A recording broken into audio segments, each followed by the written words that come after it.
Hello. Thank you for listening.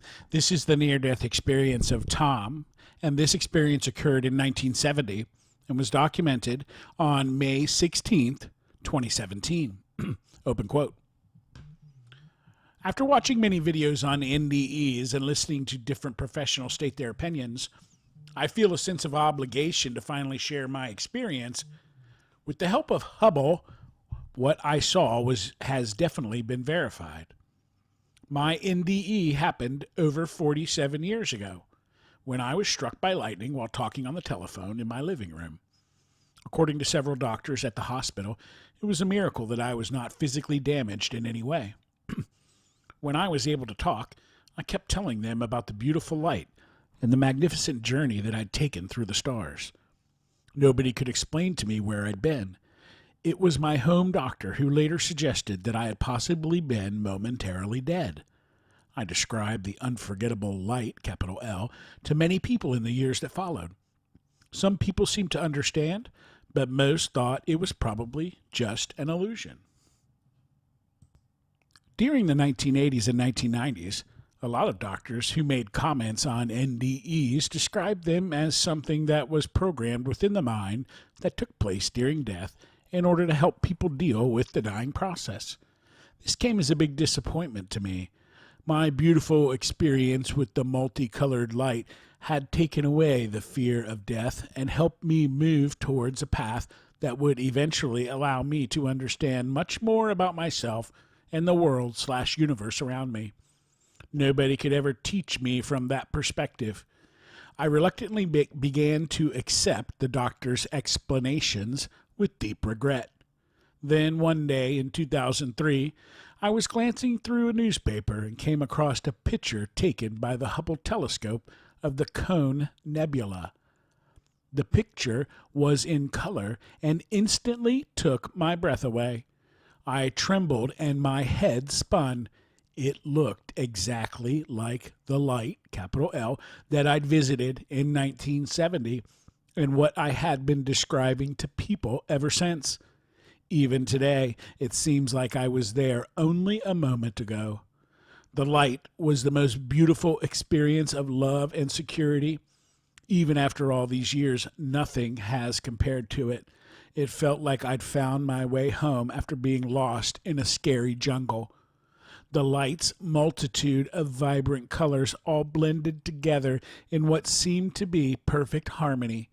Each of the colors seemed to be intelligent, as if they were alive and sending me a loving welcome. Then I was whisked backwards away just as quickly as I'd arrived. I burst back into the bubble that I'd burst out of before I'd entered space to head to that light. From then on, I began to question everything that I'd been taught about God. It was as though something inside me had been switched on. It was exposing me to a far distant extension of my reality. It was very scary.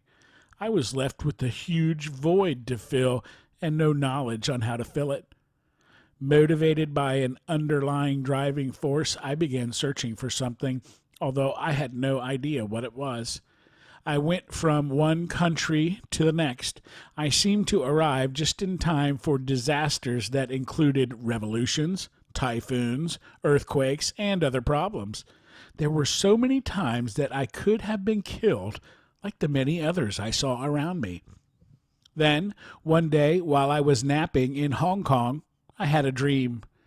In the dream, I was told that there was even more chaos to confront before my destiny would take me to a country where I would meet a person who would be my best friend. This person would take me to the foot of a great pointed mountain. Once there, I would find the truth that I needed to find. I told friends about the dream. They laughed and joked about it, and so did I. Not long after the strange dream, 500 people were killed by landslides all around me. An apartment building a couple of doors away from mine fell over. It knocked the top 5 floors off the empty building being built beneath it. There were cries of horror and the smell of rotting bodies. Unable to cope, I jumped on a plane and headed for Manila.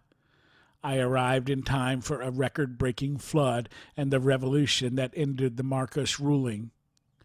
I had to run for my life, leaving all my belongings behind, and get on a rescue flight back to Hong Kong. By then, I was drinking heavily and so depressed that I was even thinking of suicide. An agent was in Hong Kong and looking for a replacement vocalist for an American band that was playing in a Tokyo club. Next thing I knew, I was in Japan, trying my best to perform with a very wild heavy metal band. This was hard because I was a cabaret singer. At the club, I met someone who became the best mate that I'd ever had. He taught me to chant the words, Nam myoho-renge-kyo, and took me to a beautiful temple at the foot of Mount Fuji. I knew right away that it was the pointed mountain that I'd been told about in my dream. Like most religious groups do, the organizations promoting the chant claimed to be the only right religion, while all others were deemed wrong. The chant had an amazing effect on my daily life. It was like an awakening, and somehow it connected me to the beautiful light. There were even moments while chanting that I experienced some of the wonderment that I'd felt at the light. I stuck with the organization to learn as much as I could, and then spent years trying to divide what the actual teaching was from the added politics of the organization. I eventually left the organization and have since depended upon myself to sort things out. In doing so, I have studied other beliefs and discovered that some of what they teach is almost the same as what Nichiren taught. Nichiren was the first person to chant NMRK and teach it to others. The one thing that became more and more obvious to me was that the three major laws of nature, cause, effect, and communication, or oneness of past/present/future, represented by the chant myoho-renge-kyo, represent the underlying fundamental laws of everything. This is no matter what I choose to believe or not. I also gained a better understanding of the teachings of Jesus. I did not learn by what was written about his lessons from his disciples, but by the example that he set between the lines.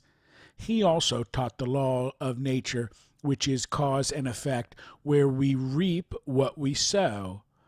He taught prayer, which is communication, but it appears that the disciples didn't get it right, even though when they asked where the kingdom of God was, and Jesus told them that it was within their own lives, they still believed and taught others to believe that God was a man in the sky.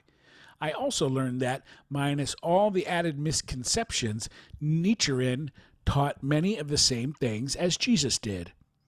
Scientists now say that our solar system was born out of a nebula. They say that physically everything, including ourselves, are made out of stardust and that energy never disappears or ends. Nichiren taught that our body is a small planet which relies on Earth's environment to exist. He said that our life force is a small universe that contains everything that exists, even though we are only awake to a very small part of it. Jesus taught that the kingdom of God is within. Obviously, must mean that's where God is also.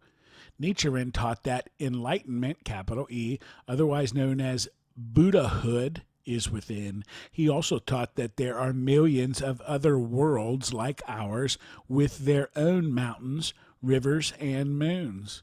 He said that there are also places that are wonderful, far beyond our present comprehension to conceive and understand. In the physical sense, they are scattered all over the universe, but in the spiritual sense, they are all located within each of us. Analogous to a TV, it doesn't matter how many TVs there are, they are all able to present the same thing if the receiver is tuned in. The one thing that confused me after seeing the picture of Cone Nebula taken by Hubble back in 2003 was how could I have possibly traveled that distance and back? Even at the speed of light, that wouldn't have been possible. Yet, long before Hubble was even built, I accurately described the Cone Nebula to so many people. It's only in the last few years that it has finally made sense to me. I went there and back within my own life force. I traveled across the universe that each of us contain within, not physically, but spiritually. I know now that NDEs are journeys we make beyond our physical slash earthly limitations into our own unknown selves. I also believe that by way of continuous physical rebirths, we are on a journey to eventually discover our true selves. This is to reach a point where we can understand life as it truly is and awaken the wisdom to comprehend and know the real meaning of God. End quote. And there are no questions. Thank you, Tom. Such an interesting story there in your adventure and then your quest across the globe. Be careful. Thank you for listening. I hope you have a great day.